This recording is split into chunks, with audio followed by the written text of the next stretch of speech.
Hi ನಮಸ್ಕಾರ ನನ್ನೆಲ್ಲ ಪ್ರೀತಿಯ ಕನ್ನಡಿಗರಿಗೆ ಈ ನಿಮ್ಮ ತಿಪ್ಪೇಶ್ ಕನ್ನಡಿಗನ ಕಡೆಯಿಂದ.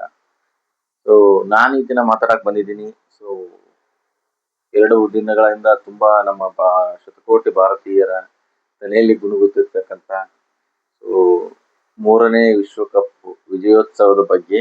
ಸೊ ಅದ್ರ ಜೊತೆಗೆ so after press meet winning ಆದ್ಮೇಲೆ ಸೊ ಪ್ರೆಸ್ ಮೀಟ್ ಅಲ್ಲಿ ನಮ್ಮ ಪ್ರೀತಿಯ ಸೊ ತರಬೇತುದಾರರಾಗಿರ್ತಕ್ಕಂಥ ಮಾಜಿ ಕ್ರಿಕೆಟ್ ಪಟು, ಮಾಜಿ ಸಂಸದರು, ಆ, ಭಾರತೀಯ ಜನತಾ ಪಕ್ಷದ ಸದಸ್ಯರು ಆಗಿರ್ತಕ್ಕಂಥ ನಮ್ಮ ಪ್ರೀತಿಯ ಗೌತಮ್ ಗಂಭೀರ್ ಅವ್ರ ಬಗ್ಗೆ.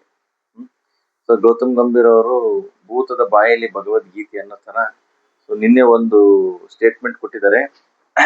ಏನಪ್ಪಾ ಅಂತಂದ್ರೆ ವಿನ್ ಆದ ತಕ್ಷಣ ಸೊ ಈ ಒಂದೆಲ್ಲಾ ಕ್ರೆಡಿಟ್, ವಿನ್ನಿಂಗ್ ಕ್ರೆಡಿಟ್ ಸೊ ನಾವು ಪ್ರೀತಿಯ ರಾಹುಲ್ ದ್ರಾವಿಡ್ ಸರ್ ಅವರಿಗೆ ಹಾಗೂ ವಿ.ವಿ.ಎಸ್. ಲಕ್ಷ್ಮಣ್ ಸರ್ ಅವರಿಗೆ ಕೊಡ್ತೀವಿ ಅಂತ ರಿಯಲಿ ಅಪ್ರಿಶಿಯೇಟ್ ಮಾಡಬೇಕು. ಈ ಒಂದು ಅವ್ರ ಕೋಚ್ ಆಗಿ ಇಲ್ಲಿವರೆಗೂ ಅವ್ರು ಮಾಡಿರ್ತಕ್ಕಂಥ ಒಂದು ಅವ್ರ ಬಾಯಲ್ಲಿ ಕೇಳಿರ್ತಕ್ಕಂಥ ಒಂದು ಒಳ್ಳೆಯ ಅದ್ಭುತವಾದ ನುಡಿಮುತ್ತು ಅಂದ್ರೆ ಇದೆ.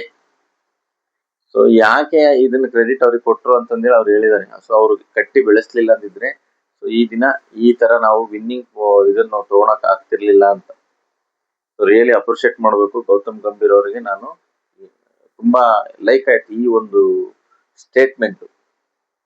ಅವರು ಕೋಚ್ ಆಗಿ ಅಂಡರ್-19 ಕೋಚ್ ಆಗಿ, ಭಾರತ ಎ ತಂಡದ ಕೋಚ್ ಆಗಿ, ಅದೇ ರೀತಿಯಾಗಿ 2023-24 Indian team senior team coach ಆಗಿ ಒಂದು ಅದ್ಭುತವಾದ ಯಶಸ್ಸನ್ನು ಕಂಡಿರ್ತಕ್ಕಂಥ ಕೋಚರ್.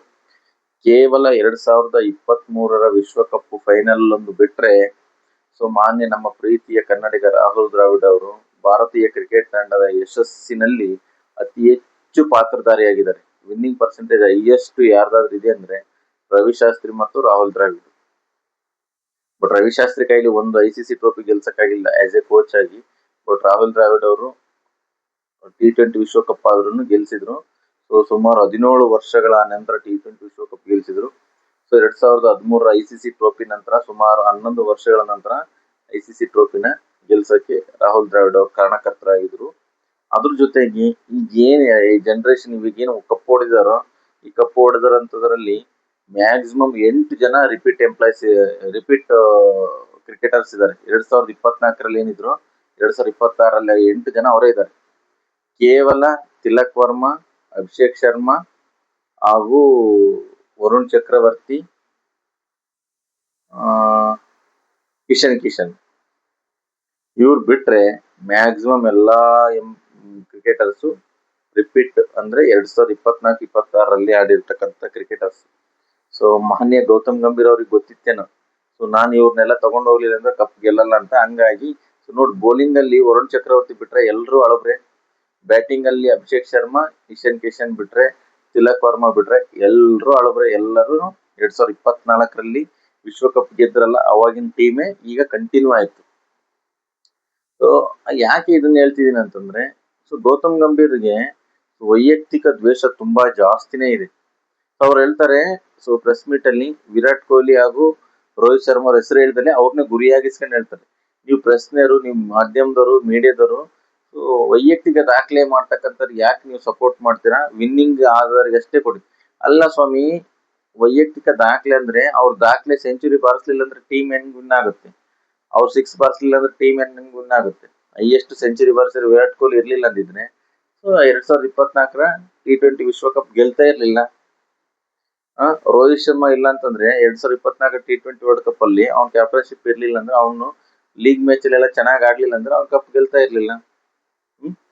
ಸೊ 3 ಡಬಲ್ ಸೆಂಚುರಿ ಬಾರಿಸಿರೋ ವಿಶ್ವದ ಏಕಮೇವ ಕ್ರಿಕೆಟಿಗ ಅಂದ್ರೆ ಅದು ರೋಹಿತ್ ಶರ್ಮಾ. ಯಾಕೆ ಅವ್ರನ್ನ ನೀವು ಟೀಕಿಸ್ತೀರಾ? ಅವ್ರನ್ನ ನೀವು ಡ್ರಾಪ್ ಮಾಡ್ಬೇಕಂತೀರಾ, ಬಟ್ ದೇವ್ರು ಅವರಿಗೆ ಕರುಣಿಸ್ತಿದ್ದಾನೆ. ನೀವು ದಕ್ಷಿಣ ಭಾರತದವನಂತಂದೇಳಿ ಕ್ರಿಶ್ಚಿಯನ್ ಇದ್ರಲ್ಲಿ ಹುಟ್ಟಿದಾನಂತಂದೇಳಿ ನೀವು ಸಂಜು ಸ್ಯಾಮ್ಸನ್ ನ ಹೊರಗಿಟ್ರಿ. ಶುಭ್ಮನ್ ಗಿಲ್ಗೋಸ್ಕರ ಸೊ ಪ್ರೀವಿಯಸ್ ಅವ್ರನ್ನ ಶುಭ್ಮನ್ ಗಿಲ್ ಓಪನಿಂಗ್ ಮಾಡಿಸಿ ಸಂಜು ಸ್ಯಾಮ್ಸನ್ ಬ್ಯಾಗ್ ಇದ್ರಲ್ಲಿ ಆಡ್ಸಿದ್ರಿ ಪ್ರೀವಿಯಸ್ ಸೌತ್ ಆಫ್ರಿಕಾ ಟೂರ್ ಅಲ್ಲಿ. ಬಟ್ ಆದ್ರೆ ಶುಭ್ಮನ್ ಗಿಲ್ ಏನೂ ಆಡ್ಲಿಲ್ಲ. ಹಂಗಾಗಿ ಎಲ್ಲಿ ನಿಮ್ ಬುಡಕ್ ಬರುತ್ತೆ ಅಥವಾ ಎಲ್ಲಿ ಜನ ಪೂರ್ತಿ ನಿಮ್ಮ ವಿರುದ್ಧ ದಂಗೆ ಹೇಳ್ತಾರೆ ಅಥವಾ ಕ್ವಶನ್ ಮಾಡ್ತಾರಂತ ಅನ್ನೋ ಸಂದರ್ಭದಲ್ಲಿ ಅಗೈನ್ ಮತ್ತೆ ನೀವು ಸಂಜು ಸ್ಯಾಮ್ಸನ್ ನ ಓಪನ್ ಸ್ಲಾಟಿಗೆ ತಗೊಂಡ್ಬಂದ್ರಿ. ಮತ್ತ ಆದ್ರೂ ನ್ಯೂಜಿಲೆಂಡ್ ಸೀರೀಸ್ ಅಲ್ಲಿ ಅವ್ರು ಫೇಲ್ ಆದ್ರಂತಂದೇಳಿ ಇಶಾನ್ ಕಿಶನ್ ಪ್ರಮೋಟ್ ಮಾಡಿದ್ರಿ. ಕಿಶನ್ ಈಸ್ ಗುಡ್ ಬ್ಯಾಟ್ಸ್ಮನ್, ಚೆನ್ನಾಗಿ ಆಡಿದ್ರು. ಬಟ್ ಆದ್ರೆ ಸಂಜು ಸ್ಯಾಮ್ಸನ್ ನೀವೇನಾದ್ರೂ ಸೌತ್ ಆಫ್ರಿಕಾ ಮೇಲೆ ಸೋತ್ಲಿಲ್ದಂಗೆ ಏನಾದ್ರೂ ನೀವೇನ ಡ್ರಾಪ್ ಮಾಡಿಸಿದ್ರೆ, ಸೌತ್ ಆಫ್ರಿಕಾ ಮೇಲೆ ಅವ್ರನ್ನ ಆ ಮ್ಯಾಚ್ ಗೆದ್ದು ಆಮೇಲೆ ಕಂಟಿನ್ಯೂ ಸಂಜು ಸ್ಯಾಮ್ಸನ್ ಹೊರಗಿಟ್ಟು ಇದೇ ಟೀಮ್ ನ ನೀವು ನೆಕ್ಸ್ಟ್ ಕಂಟಿನ್ಯೂ ಬಂದಿದ್ರೆ ನೀವು ವರ್ಲ್ಡ್ ಕಪ್ ಗೆಲ್ತಿದ್ರ ಸ್ವಾಮಿ? ಸಾಧ್ಯನೇ ಇಲ್ಲ. ಸೊ ಸೌತ್ ಆಫ್ರಿಕಾ ಮೇಲೆ ಸೋಲ್ಬೇಕಿತ್ತು. ಸೊ ಅದಾದ್ಮೇಲೆ ಜಿಂಬಾಬ್ವೆ ಮೇಲೆ ಸಂಜು ಸ್ಯಾಮ್ಸನ್ ಆಡಿಸ್ಬೇಕಿತ್ತು. ಜಿಂಬಾಬ್ವೆ ಮೇಲೂ ಪವರ್ ಪ್ಲೇ ಒಳಗಡೆ ತುಂಬಾ ಚೆನ್ನಾಗಿ ಆಡಿರೋ ಆಟಗಾರ ಇವರು. 7 ಬಾಲಿಗೆ ಅಥವಾ 8 ಬಾಲಿಗೆ 27 ರನ್ ಹೊಡಿತಾರೆ. ಅದ್ರ ಜೊತೆಗೆ ವೆಸ್ಟ್ ಇಂಡೀಸ್ ಮೇಲೆ ಲೀಗ್ ಮ್ಯಾಚ್ ಕ್ವಾರ್ಟರ್ ಫೈನಲ್ ಇದ್ದಂಗೆ ಇತ್ತು.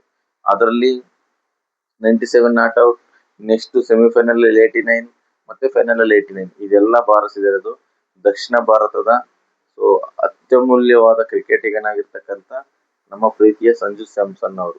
ಇವ್ರನ್ನ ನೀವು ಹೊರಗಿಡಕ್ ರೆಡಿ ಇದ್ರಿ. ಬಟ್ ಆದ್ರೆ ದೇವರು ಅವರ ಪ್ರತಿಭೆ ಅವ್ರನ್ನ ಆ ಉನ್ನತ ಮಟ್ಟಕ್ಕೆ ಬೆಳೆಸಿದೆ. ಸೊ ಗೌತಮ್ ಗಂಭೀರ್ ಅವ್ರು ಏನನ್ನ ಹೇಳಕ್ ಇಷ್ಟಪಡ್ತೀನಿ, ಚೆನ್ನಾಗಿರೋಂಥ ಕ್ರಿಕೆಟರ್ಸ್ ಲೈಫ್ ನ ನೀವು ಹಾಳು ಮಾಡ್ತಾ ಇದ್ದೀರಾ. ನೀವು ಕಪ್ಪು ಹೊಡೆದ್ಕೊಟ್ರು ನಿಮ್ ಮೇಲೆ ನಮ್ಗೆ ಅಭಿಮಾನ ಇಲ್ಲ. ಕಪ್ಪು ಹೊಡೆದಿರೋದು ನಿಮ್ಮಿಂದಲ್ಲ, ಅವರ ಒಂದು ವೈಯಕ್ತಿಕವಾದ ಪ್ರತಿಭೆಯಿಂದ, ಅವರ ಸ್ಟ್ರಾಟಜಿಯಿಂದ ಕಪ್ಪು ಹೊಡೆದಿರೋ ಹೊರತು ನಿಮ್ಮ ಒಂದು ಪ್ರೀತಿಯ ಶಿಷ್ಯನಾಗಿರ್ತಕ್ಕಂಥ ಕ್ಯಾಪ್ಟನ್ ಸೂರ್ಯಕುಮಾರ್ ಯಾದವ್ ಅವ್ರದ್ದು ಈ ವರ್ಲ್ಡ್ ಕಪ್ ಹೊಡೆದ್ರಲ್ಲಿ ಏನು ಪಾತ್ರ ಇಲ್ಲ. ಕ್ಯಾಪ್ಟನ್ಶಿಪ್ ಅಲ್ಲಿ ತುಂಬಾ ಚೆನ್ನಾಗಿ ಮಾಡಿದ್ರು, ಬಟ್ ಅವರು ವೈಯಕ್ತಿಕ ಆಟದಲ್ಲಿ ಏನು ಅವರು ಯೂಸ್ ಇಲ್ಲ. ಎನಿವೇ ಚೆನ್ನಾಗಿ ಆಡ್ಸಿದೀರ. ಕೋಚ್ ಆಗಿ ನಿಮ್ಗೆ ಒಂದು ಅಭಿನಂದನೆ ಸಲ್ಲಿಸಬೇಕು. ಅದ್ರ ಜೊತೆಗೆ ನೀವು ನಮ್ಮ ಪ್ರೀತಿಯ ರಾಹುಲ್ ದ್ರಾವಿಡ್ ಅವ್ರ ಬಗ್ಗೆ, VVS ಲಕ್ಷ್ಮಣ್ ಅವ್ರ ಬಗ್ಗೆ ನೀವು ಹೇಳಿದ್ಕೆ ನಾನ್ ನಿಮಗೆ ಹ್ಯಾಟ್ಸಪ್ ಹೇಳ್ಬೇಕು. ಅದ್ರ ಜೊತೆಗೆ ನೀವು ವೈಯಕ್ತಿಕ ದಾಖಲೆ ಅಂತಂದು ಹೇಳಿ ಮತ್ತೆ 2027ರಲ್ಲಿ ಸೌತ್ ಆಫ್ರಿಕಾ ನಮೀಬಿಯಲ್ಲಿ ನಡೀತಕ್ಕಂಥ ವಿಶ್ವಕಪ್ ಏನಾದ್ರು ವಿರಾಟ್ ಕೊಹ್ಲಿ, ರೋಹಿತ್ ಶರ್ಮಾ ತಗೊಂಡು ಹೋಗ್ಲಿಲ್ಲ ಅಂದ್ರೆ ಮತ್ತೆ ನೀವು ಮುಗ್ಗರಿಸ್ತೀರಾ, ಲೀಗ್ ಮ್ಯಾಚ್ ಇಂದಾನೆ ಹೊರಗೆ ಬರ್ತೀರಾ. ಇವಾಗಿನ ಜನರೇಷನ್ಗೆ ಅವರಿಬ್ರು ಬೇಕೇ ಬೇಕು. ಅವ್ರ ಎಕ್ಸ್ಪೀರಿಯನ್ಸ್ ತಗೊಂಡು ಹೋಗ್ಲಿಲ್ಲ ಅಂದ್ರೆ T20 ವಿಶ್ವಕಪ್ ಅಲ್ಲ, ಅದು 20 ಓವರ್ ಮುಗಿಸಿ ಅರ್ಧ ಒಂದು ತಾಸಿಗೆ ಮ್ಯಾಚ್ ಮುಗಿದ ತನ್ನಕ್ಕೆ ಸುಮಾರು 7 ತಾಸುಗಳ ಕಾಲ ಅವರಿಬ್ರು ಅವಶ್ಯಕತೆ ಒಂದು ಮ್ಯಾಚ್ ಅಲ್ಲಿ ತುಂಬಾ ಇಂಪಾರ್ಟೆಂಟ್. ಗ್ರೌಂಡ್ ಅಲ್ಲಿ ಅವ್ರ ಎಕ್ಸ್ಪೀರಿಯನ್ಸ್ ಬೇಕು, ಕ್ರಿಕೆಟ್ ನಲ್ಲಿ ಅವ್ರ ಎಕ್ಸ್ಪೀರಿಯನ್ಸ್ ಬೇಕೇ ಬೇಕು. ದಯವಿಟ್ಟು ಅವ್ರ ಕಡೆ ಒಂದು ಗಮನ ಕೊಡಿ ಅಂತ ಹೇಳ್ತಾ ನನ್ನ ಒಂದು 2 ಮಾತುಗಳು ಮುಗಿಸ್ತಿದ್ದೀನಿ. ಜೈ ಹಿಂದ್, ಜೈ ಕರ್ನಾಟಕ ಮಾತು.